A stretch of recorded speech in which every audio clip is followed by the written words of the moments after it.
So ayan, magandang umaga, magandang gabi, magandang hapon. Sa iba't iba't panig ng daigdig mga kawaki. Medyo masaya tayo ngayon kasi nga ay medyo siyempre may magandang balita para sa amin, ano. Dahil sa mayroon tayong isang kababayan na mag-sponsor sa pag-aaral ni Friends, ano. Dahil napapansin niya na si Fred ay nakaraan sa mga nakaraan natin video, yun napanggit natin yung kanyang mga grades. Ang gaganda ng kanyang mga grades, ano. So, yun nga, yung isang kababayan natin, mag-sponsor sa kanya. At pagkamata ay wala pa namang pasok ngayon, pero siyempre may preparation na para doon sa enrollment. Kasi dahil pa dyan, Maris, mula na naman yung klase, mga business, mga kapatid. So, nagpaabot na siya ng pang-allowance ni Friends para doon sa pasukan, sa darating na pasukan, mga kapatid. Boss Friends, halika na dito! Ayan! Hello po.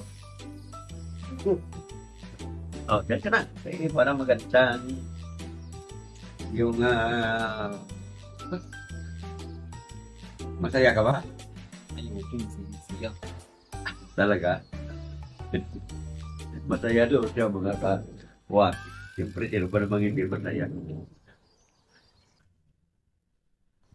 Yan. Ngayon, ito na.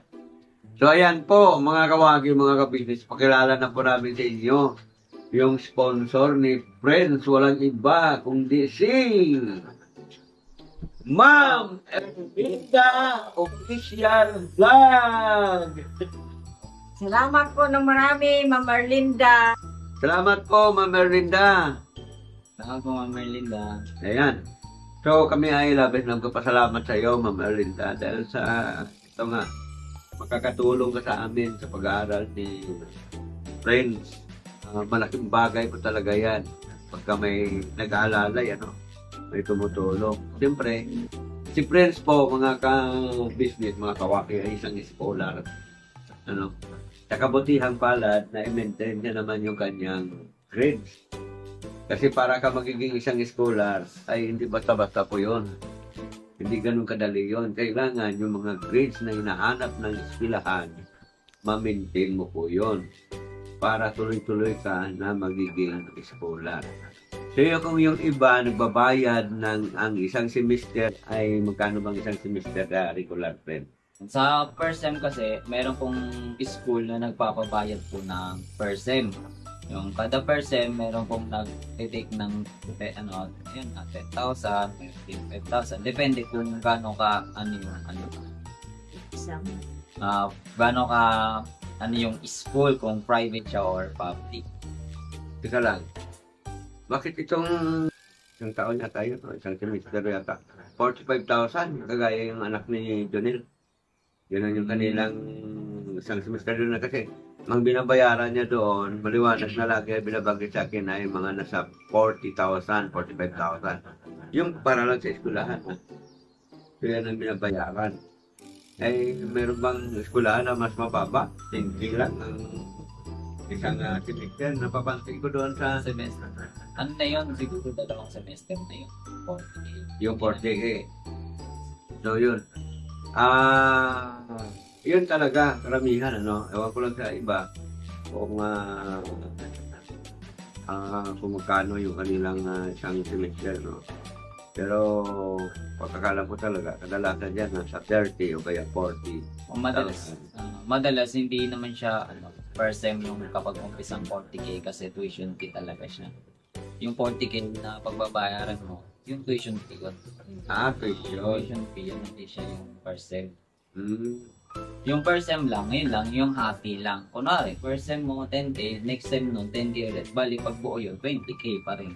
Pero ibig sabihin, pagka sinabi na tuition pay, iba pa ba yun doon sa binabayaran per semester? Oo. Kasi sa tuition fee, yan yung sa unang pasok mo pa lang. Ayun yung babayaran ng unang pasok mo pa lang sa tuition fee. So, yun ba yung binabayaran nila na, Pero isang down kasi siya. okay.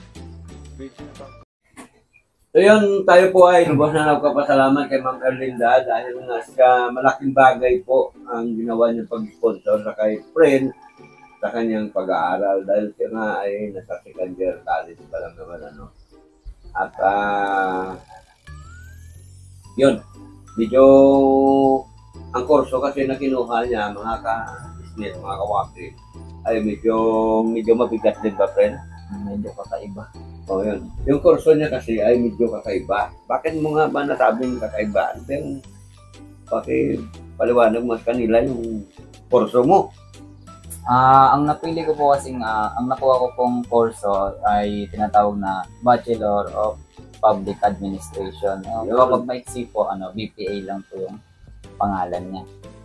Ano bang ginagawa sa public administration? Yung sa public administration po, dito po yung pumapasok yung mga nagtatrabaho in public. Ang example niya na malapit na trabaho doon, yung about sa public servant. Kagaya niyan yung mga senators, senators, about sa government yan. Senators, president, vice president, lahat ng nag-a-administrate ng mga public sa Ibig sabihin, pwede kang tumakbo sa politiko, gano'n? Yun. Pero siyempre, hindi natin target yun, ha? Pero yung halimbawa, yung mga head, halimbawa, ng magiging head ka ng SSS, head ka ng GSIS, head ka ng agrarian, o kaya iba't ibang ahensya ng gobyerno, na yung pinakapunahing ahensya ng gobyerno, pwede kang umawak ng posisyon doon. Basta siya, hawak siya ng pinaka-government. Pwede kang pumasok ng trabaho. Pwede kang, kunwari, kung patungkol kasi siya sa public Service. Public service. Yun. So, yun nga. Yung TSIS, SSS, Pag-ibig, mga government pa yun mga government agency. Yan, Loy. Kagaya ng kaibigan ko noon, si Atty. Dangal, naging assistant commissioner siya ng custom noon. At siya ay napadala doon sa ibang bansa at naging commissioner pa rin siya roon. No? So, kaya lang, siyempre, bago mo yata mabot yung kurso na yon, posisyon naman, siyempre graduate ka muna doon sa kurso mo na yan. Ang karamihan sa umahawak dyan, mga lawyer yata. Lawyer po yung madalas. Kasi meron po kaming pinag-aaralan din po namin yung about sa mga law. Ayun. So, paano ba yon? Di ba, parang nasabi mo sa amin mama mo na gusto mong magiging isang lawyer din. Bale, gusto ko sanang i-try na mag OJT kapag meron na kaming OJT na ayun nga, na pwede akong mag-OJT pa-lawyer. Yung mga sa mga law firm, mga opisina na pang yung natabawan ng mga abogado, di ba? Basta bagitin mo lang dyan mga Opisina ng mga ombudsman. Sa ombudsman. Pwede ka mag-OJT doon. O yan. So yan, kung plano mo gano'n, siyempre kailangan i-graduate mo yata ang kurso mo bago ka tumuloy sa pagiging lawyer. Hindi na kailangan? Kailangan niya pag-aralan lahat ng i-test. Pagkilakasan nga, Mac. Kailangan niya muna pag-aralan lahat ng law. Hindi rin basta-basta makakapasok ng lawyer. Siyempre, pag lawyer ka, dapat alam mo lahat ng batas. Kabisado. Kaya dapat pinag-aaralan talaga yan. Kaya may pinapasa yan, may exam yan. Bar exam pala. Bar exam, pagka-graduate ka na. Ang ibig kong sabihin kasi, kung papasok ka pa lang sa pagiging estudyante as a lawyer, oo. Diba? May exam. Kailangan ba graduate ka muna ng isang kurso? Kasi may nagsasabi na kailangan graduate muna siya ng isang kurso na may related din doon sa mga legal tawag doon, legal matters. O pwede bang dumirekta na kagad na papasok ka as a lawyer, mag-enroll ka, lawyer kagad ang kurso na kukunin mo? Parang pagkatapos mo nung nung course mo na yan, Ah. parang mag-enroll ka ulit ng panibago para naman sa lawyer. Ayon. Kasi sabi nilang lawyer daw, sa kabuuan yan, 10 years eh. So, kailangan mag-graduate ka muna ng 4 years. Ilang years ba yun sa'yo? Gagraduate ka ng 4 years. Pagkatapos, pagka nag-graduate mo, mag-enroll ka ng panibago, doon naman sa pagiging Lawyer. lawyer, pagiging abugasya. So, doon ay mga panya. Mga 4 o kaya 5 taon din yun. No?